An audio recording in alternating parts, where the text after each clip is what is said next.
Hello किसान भाइयों, मैं हूं आपका मछली वाला भैया उन्मेष टहरिया, फिशरीज ग्रेजुएट एंटरप्रेन्योर, और आप देख रहे हैं ऑस्कर फिशरीज। किसान भाइयों, हमारे घर में एक ऐसा व्यक्ति जरूर रहता है जिसको बहुत ज्यादा भूख लगती है। वो दोपहर में भी खाना खाएगा और जो खाना बच चुका है उसको वो शाम में फिर से खा लेगा। वैसे ही दोस्तों, मछली पालन में भी एक मछली है जिसको बहुत ज्यादा भूख लगता है, मतलब हद से ज्यादा भूख लगती है। वो मछली है आपका बिग हेड मछली, जिसको बहुत जगह बिग हेड भी कहा जाता है, बहुत जगह बिग ग्रेड भी मछली कहा जाता है। ये मछली दोस्तों दूसरे कार्प मछलियों के मुकाबले बहुत ज्यादा ग्रोथ करती है, और अगर आप अपने फीडिंग में ज्यादा इन्वेस्टमेंट नहीं करना चाहते तो ये मछली आपके फर्मेंटेशन करके ही आप इसका पालन कर सकते हैं। मतलब ये मछली प्राकृतिक भोजन जो हमारी बनती है तालाब में, प्लैंक्टन, फाइटोप्लैंक्टन, उस पर ही आप इसको बहुत बड़े बड़े साइज तक ग्रोथ करा सकते हो। लेकिन आज मैं आपको बिग हेड मछली के साथ साथ और कौन कौन सी मछलियों का पालन करेंगे और ये मछलियां कितने दिनों में तैयार हो जाती है, इसका फीडिंग मैनेजमेंट अपन कैसे करेंगे, बहुत ही आसान भाषा में, और आपको प्रॉफिटेबल बिजनेस मॉडल दूंगा। इस वीडियो को लास्ट तक जरूर देखिए। ऑस्कर फिशरीज पर नए हैं तो चैनल को सब्सक्राइब करना बिल्कुल मत भूलिएगा। पहले दोस्तों, बिग हेड मछली तालाब के ऊपरी हिस्से में रहती है, और ये जैसे कतला हमारी ऊपरी लेयर में रहती है और वो फिल्टर फीडर है, वैसे ही आपके बिग हेड मछली भी फिल्टर फीडर होता है। फिल्टर फीडर का मतलब है ये पानी में जो आपका प्लैंक्टन रहता है उसको अपने गलफड़े की सहायता से छान करके उससे भोजन ग्रहण करती है। मतलब पानी को फिल्टर करके ये उसमें जो प्लैंक्टन रहती है उसकी मदद से ये भोजन प्राप्त करती है। और अगर हम लोग दूसरे मछली को फीडिंग कराते हैं और उस फीड का वेस्टेज जो बच जाता है दोस्तों, उससे उस फीड को कन्वर्ट करके वो प्लैंक्टन बनती है ना आपके पानी में, उसको ये मछली खाती है। अगर आपके तालाब का पानी का कलर डार्क ग्रीन हो गया है, या फिर भूरा कलर का हो चुका है, या फिर आपके तालाब में बहुत ज्यादा खाना बनता होगा, ऐसे तालाब में आप बिग ग्रेड मछली का पालन जरूर करिए। दूसरी बात, आपको कार्प मछलियों के पालन के लिए प्रति एकड़, मतलब 1 एकड़ तालाब की जरूरत है, वो निश्चित रूप से पड़ेगी ही। तो अगर आपका तालाब 1 एकड़ से छोटा होगा तो आप दूसरे कोई मछली का पालन करिए, कार्प मछलियों का पालन आपको नहीं करना चाहिए। दूसरी बात, जब भी आप बिग ग्रेड मछली का पालन करें दोस्तों, तो तालाब में सबसे महत्वपूर्ण काम मैं कहूंगा वो है आपका फर्मेंटेशन। यहाँ पर फर्मेंटेशन 2 प्रकार का यूज करना है, ऑर्गेनिक फर्टिलाइजर और इनऑर्गेनिक फर्टिलाइजर। दोनों को, ऑर्गेनिक में आपका काऊ डंग यूज कर सकते हैं, या फिर जो पोल्ट्री वेस्टेज होता है ना, जो पोल्ट्री का खाद होता है, उसको आप प्रयोग करेंगे। उसके साथ साथ आप सिंगल सुपर फास्फेट, डीएपी और साथ में ईस्ट का जो पाउडर होता है उसको आपको दोस्तों मिला करके 2 दिन तक उसको सड़ाना है। उसमें या तो एरिएशन के साथ आप सड़ा सकते हैं या फिर खुद डंडे की मदद से उसको हिला लीजिए। उसके बाद उस सॉल्यूशन को आपको अपने तालाब में डालना है। तालाब की गहराई कार्प मछलियों के लिए मिनिमम आपको 4 से 5 फीट इनिशियल लेवल में, बाद में गर्मी के सीजन में आपको 6 फीट तक अपने वाटर लेवल को मेंटेन रखना होता है ना। तो मिनिमम 5 फीट वाटर लेवल आप अपने तालाब में जरूर मेंटेन रखिए।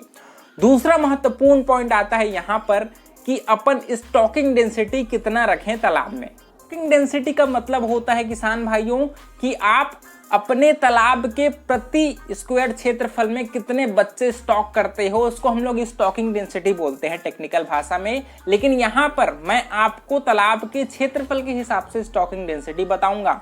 इसके लिए मैंने आपके लिए स्पेशल बहुत जगह थोड़ा सा रिसर्च किया कि कितने बच्चे कितने क्षेत्रफल में अपने को स्टॉक करना चाहिए। बिग हेड मछली दोस्तों, अपने देखिए कार्प मछलियों में टोटल हम लोग 5000 बच्चे स्टॉक करते हैं, कितने, प्रति एकड़ में, है ना।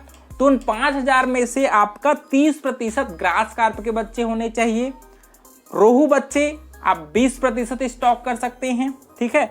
कॉमन कार्प जो बच्चे आता है, या फिर अमूर कार्प बच्चे, कॉमन कार्प या फिर अमूर कार्प, दोनों में से कोई भी बच्चे जो आपके पास अवेलेबल हो, उसका 20%, ग्रास कार्प 20% और सिल्वर कार्प 10%। यहाँ पर एक इंटरेस्टिंग बात है दोस्तों, सिल्वर कार्प और आपकी बिग हेड मछली तालाब के अपर लेयर में रहती है और दोनों का सेम भोजन है, लेकिन एक डिफरेंस है कि सिल्वर कार्प मछली आपके छोटे साइज के प्लैंक्टन को खाती है, लेकिन आपकी बिग रेड मछली दोस्तों बड़े साइज के प्लैंक्टन को खाती है।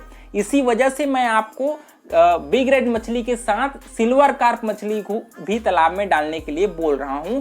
दोनों ही तालाब के अपर लेयर में रहेंगे, लेकिन दोनों अपने हिसाब से फीडिंग मैनेजमेंट कर लेते हैं।